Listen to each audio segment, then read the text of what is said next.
Hey everyone, Rob B here with Rob D, and you are listening to the Property Podcast. An expert has predicted that the property market will crash in 2026. This is an expert who predicted the last crash. Not only did he predict it, he predicted it down to the quarter. So we dig into exactly what he has to say and what it means for the UK property market.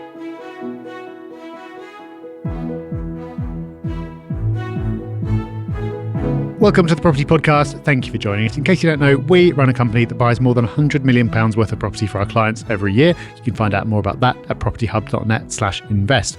And all of our clients, all investors, everyone always wants to know, is a crash coming? So when someone with a very impressive track record says yes, you're probably going to want to understand more. Well, don't worry, that is exactly what we're going to do in this episode. But we'll start, as ever, with our news story. And this one is taken from the BBC. We've put a really interesting article out the other day where the title is, "Could Manchester be a model for the UK to kickstart growth?" And it's basically pointing out that Manchester has grown economically at double the speed of the rest of the UK over the last decade. And really telling the story that we've been talking about on the podcast for a long time. So it's talking about how there are now more people moving from London to Manchester than vice versa. It's talking about how, get this, the city centre population is currently 100,000, is projected to reach 250,000, and in 1990 it was 500 people, not 500,000. In 1990 there were 500 people living in the city centre of Manchester, and now it's 100,000. That is mental. Absolutely crazy. And it's just a really good article, like, sort of explaining like how this has happened and whether the rest of the country can learn something from it. Well worth a read. Even though we've been talking about this kind of thing for a long time, it's really nice to see it all in one place. It is. And Manchester doing so well will be no surprise to listeners of this podcast, because we've talked about it for years. It's been a consistent hotspot pick for us over the years. It's just an incredible market that goes from strength to strength. We've been doing some incredible deals in Manchester over the last 6 months. We have, again, on the podcast, talked about how the strength of the deals you can deliver right now are exceptional. I'm not sure how much long that will last, because there's definitely a lot more positivity in the market right now. But we've locked in another deal. This is not an advert, but those people who work with Property Hub Invest are seeing a deal right now exclusive to them, not anywhere else on the internet, that's delivering yields over 7%. Over 7% in Manchester city centre. We're not talking about some random town in the middle of nowhere where you'd expect maybe a high yield as compensation for the area you've picked. We're talking about the most successful city in the UK from an economic growth point of view, where you can still deliver deals in this current market of that level. It's absolutely bonkers that deals like this can be achieved in a place like Manchester, but it's still happening. So what can you do? Just wake up, everyone. Like, now is the end of a very, very beautiful window for property investors. I do not think this will last much longer. Please take advantage of it. As I said, this is not an advert for everyone. It's just a deal that Property Hub Invest are doing right now. And by the time you inquire, it'll be gone. So it's only for existing Invest clients who could take advantage of this. So if it's not an advert, what's the point of raising it? Well, the point of raising it is that you can do this in this market, in the most successful city economically in the UK. You can get yields of over 7%. That is crazy. That is nuts. But this window will not last. So take advantage of it. Take action. I do not believe this will last much longer. You don't have to work with Property Hub Invest. Just go and do a great deal somewhere in a great city. And that's exactly what we've done here. Well, I'll tell you what, there's one person who will not be excited about how well Manchester is doing, and who will not be excited about property at all. And in fact, is very worried and says that property prices will crash this year. And not just any person, not just that guy down the pub who's always moaning. Oh, you've met him as well. I'm sure there's only one in the country. No, not him. This is Fred Harrison, the person who popularised the idea of the 18-year property cycle, is convinced that 2026 is the year that property prices will crash. He's been saying similar for a long time, but within the last month, he's come out with another interview where he's more adamant than ever that a crash is coming. So in this episode, we're going to see what he said, why he believes this is going to happen, and we're going to assess just how likely it is that he's right. So Rob, we've spoken about the 18-year property cycle many times, going back probably 10 years. But some people will not be overly familiar with it. So maybe you should just give us a super quick rundown of what the cycle is and how it's supposed to work. Okay, this is the very quick version, but like Rob said, we've podcasted on this already many times. So do go back and understand what this is all about, because it is really interesting. But the very short version is that the market moves in 18-year cycles. After a crash, you have 4 years of bottoming out. So the prices of property will slowly fall after that crash. Then you have 14 years of growth. Now, there are different things that happen within these 14 years, but the important part of the 14 years is the end, particularly the last 2 years. So years 17 and 18, which are called the winner's curse. And when you invest in property, 16 of the 18 years are pretty good to invest in. It's these last 2 years that you need to avoid. And that's why it's called the winner's curse. And that's when people are just piling into the market. It's pure speculation at that point. And people aren't investing for solid long-term reasons anymore. It's all about getting rich quickly.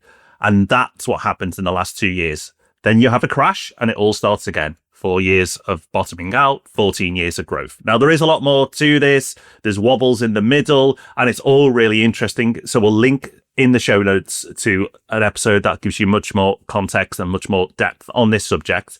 But that is the high-level version. And right now, according to Fred Harrison, we are in the winner's curse stage. We're at the very end point of that cycle. Yeah. Now, lots of people come out with predictions all the time. It's very cheap to come out with a prediction. You can just keep throwing them out there and occasionally you're right and you can point to that one and everyone forgets the others. But Fred Harrison is worth taking seriously because he doesn't do that. He's got this one theory and in the recent past, it has worked. So he correctly predicted the crash of 1990. Then count forward 18 years, you get to 2008. He correctly predicted that one as well. He was warning government about that years in advance and telling them how they could prevent it. But of course, they didn't pay attention and it happened anyway.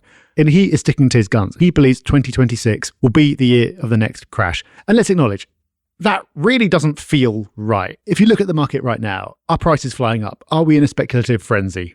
Does it feel like 2007?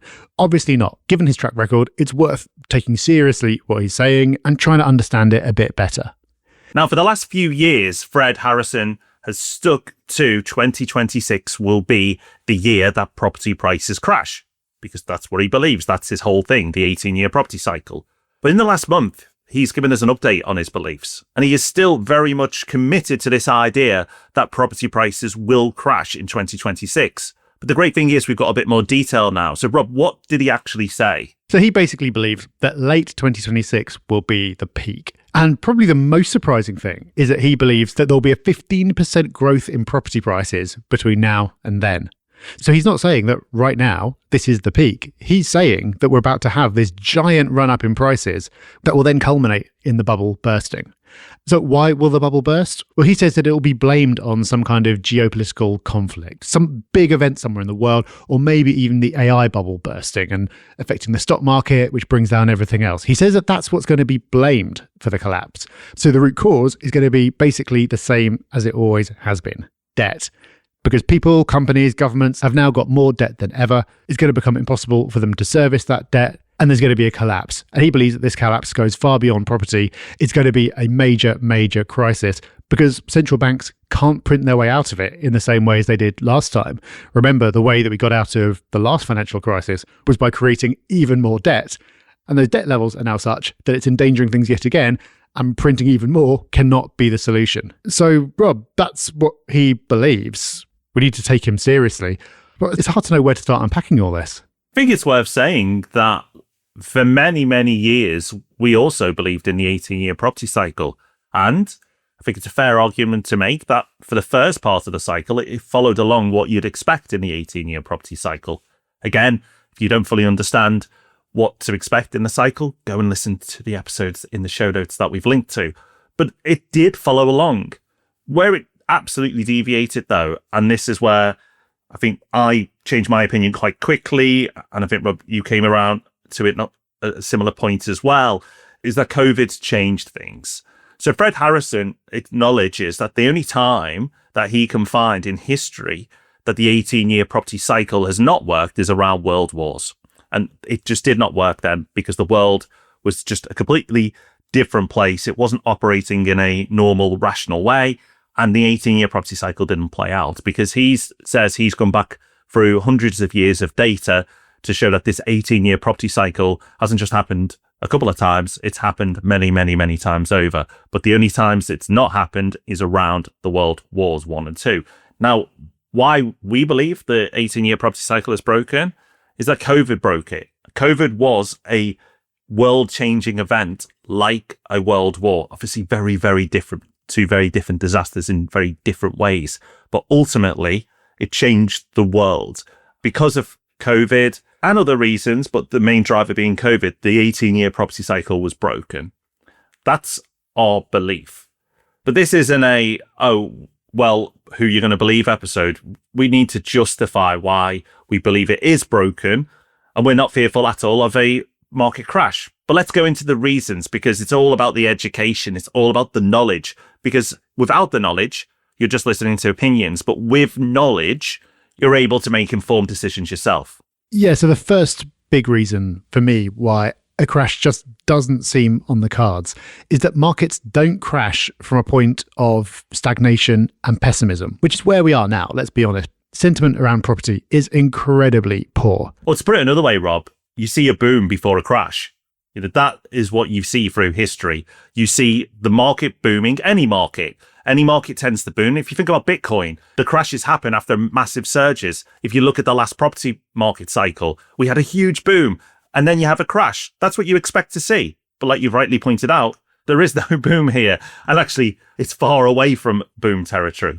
Exactly. And you can contrast it with 2006, 2007, which was the boom. That's when you had literally 125% mortgages. You could put not just no money down, you could buy a house with no money and they'd give you money. You had people flipping off-plan properties. They were buying properties off-plan and then flipping them on, and then they were flipping them on before construction even completed. We're so far away from that now. And for the cycle to work, it relies on hitting this endpoint of speculation, lessons from last time being forgotten, lending standards being loosened. And interestingly, I think Fred Harrison is acknowledging that in this interview, because he's not actually saying that property prices are going to crash from here. He's saying there's going to be a last minute, really quick run up, like a last ditch frenzy, and then the crash happens from there. So I think he's tacitly acknowledging this point. What I find so hard to believe, Rob, is that that's going to happen. So it may well be that property prices do better this year than we predicted they would in January. But a run-up of that magnitude, from here to a speculative frenzy, from here to banks throwing caution out the window and going nuts, if you're taking the uncharitable view, it sounds a bit like he's really clinging to the timing and therefore trying to compress everything into a very short space of time when the evidence doesn't suggest it. May well be missing something, but it just seems so unlikely. Well, I agree, Rob, because it's only 1 year of growth as well. We have to remember that he's saying it's going to be 15%, which is a lot in a year. It is way above average, but we've had way below average for many years as well. And in the last cycle, property prices doubled in 5 years. So from 2003 to 2008, property prices doubled. That's the boom there. Now that is a boom. Property prices doubling in just 5 years. What he's saying here is we'll have 1 year of 15%. So it technically is a boom, but it's not anything like previous cycles we've had. Again, the cycle before, very, very fast growth. The cycle before that, extremely fast growth.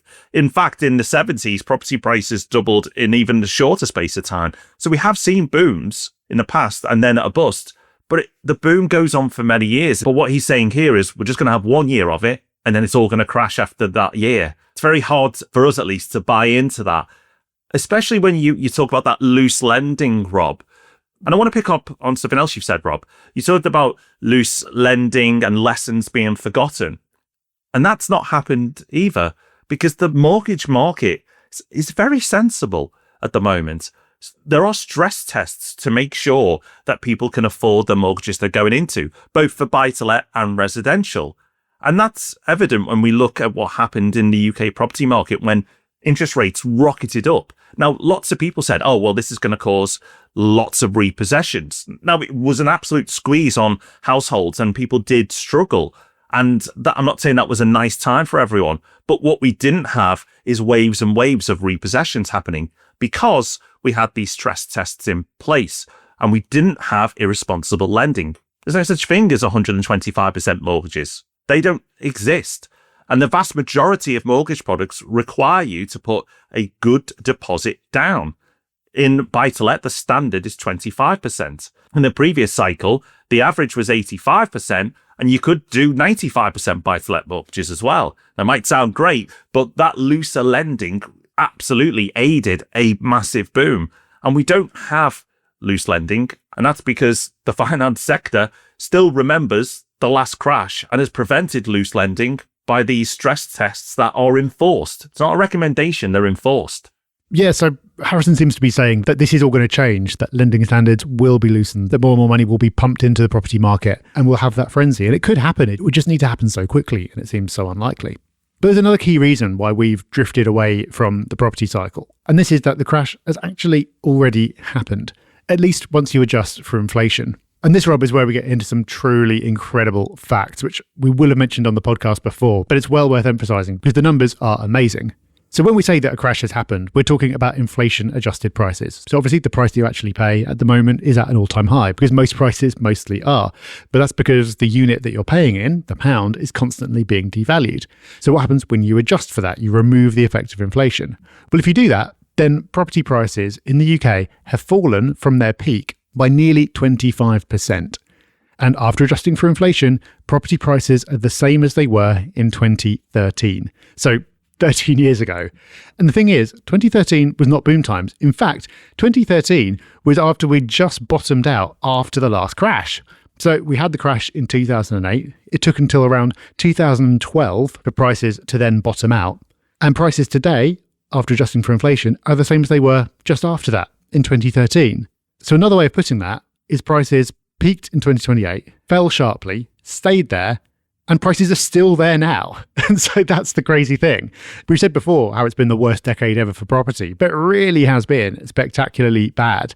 So the cycle would say you have the crash, then it spends all these years building back up again, things get out of control, then you have another crash. But in fact, it spent all this time not building back up again. And I know we're talking about in real terms, inflation adjusted and not nominal, and he would say that nominal is important. But when you go and look at affordability metrics, they're all improving. Again, Rob, this feels a long, long way off the kind of conditions that you'd have just before a crash.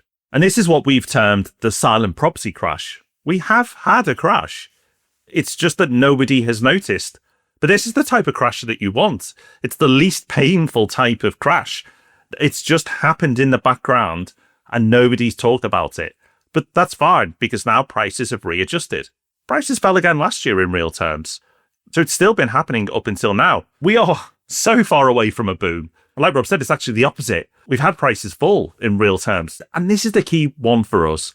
All the other things that we've talked about, lending, sensible, the market isn't booming. 1 year boom wouldn't be enough anyway, or it'd be really stretched to put it to 1 year's worth of growth. All the other things we talked about, they are important points. And I think strong enough to say the 18-year property cycle currently isn't working. But this point alone, I think is huge. Property prices are a lot more affordable than they were 10 years ago. A lot more affordable. That's not a popular thing to say because people say it's hard to get on the house and ladder and all the rest of it. And that may be true, but it's easier than it was 10 years ago. And that is also true. And when you've had the worst property cycle since records began, and that's where we are right now, it's very hard to then go, and now it's going to crash. It's just really, really hard to see a world where that happens because it is the worst cycle ever. I think the most generous you could probably be, Rob, is maybe there's a minor fall next year if we had this 15% rise. Again, it's got to start quick because it hasn't so far. But if we were to witness a 15% increase in property prices this year, a small fall could happen next year, but it would be small because property prices haven't been on a run up for years and years and years. They haven't doubled in 5 years. And as we said in real terms, they've fallen dramatically. Yeah, with all of this, it's the timing that I struggle with most. And we've been saying this for years when we talk about it on the podcast. It's the 18-year part of the 18-year cycle that's a problem. The cycle is pretty hard to argue with. You do get periods of mania that are driven by the credit cycle and lending, and then you do inevitably get crashes afterwards. It's pretty hard to deny that. But the 18-year part I've always been a bit iffy with, and this is where, in particular this time, it's just so hard to imagine. And again, I think he is right about the fact that there is too much debt. Everything's highly leveraged. It will all crash at some point. Yep, I think that's correct. And it's possible that that will happen this year. There could be some kind of trigger completely unrelated to housing that brings the whole thing down. And that could happen this year. But that could happen in any year. It could have happened last year. It could happen at any time because we've had this fragility for such a long time. And for me, having to imagine that in this year, we've got 10 months left, you're suddenly going to get this crazy expansion of lending. everyone's going to go bonkers for property, and then property prices are going to go crazy, and that's going to precipitate this crash. To me, it feels like you wouldn't have got to that conclusion if you didn't have the 18-year part in mind to start with. You're trying to fit the world to your theory rather than the other way around. So I think, Rob, you've got to admire Fred Harrison for having strong beliefs, for sticking to his beliefs, and acknowledge that his beliefs have been correct, dramatically correct, a couple of times in the past. But I think there's also a time when you've got to let go of your beliefs. And again, we don't know. It's possible that he's going to be spot on and we're going to be completely wrong.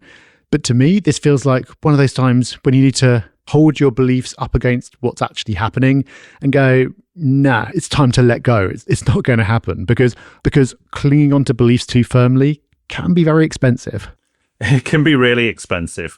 And to be fair to Fred Harrison, he's made his name off this belief. This has made him micro-famous in certain circles. I mean, we've talked about him extensively on this podcast over the years. So I can absolutely understand why it's hard to let go of something when you've been so wedded to an idea for so long and it's been such an important idea for you and your career. But this doesn't just happen with, economists and other people in life. It happens with property investors. Look at last year.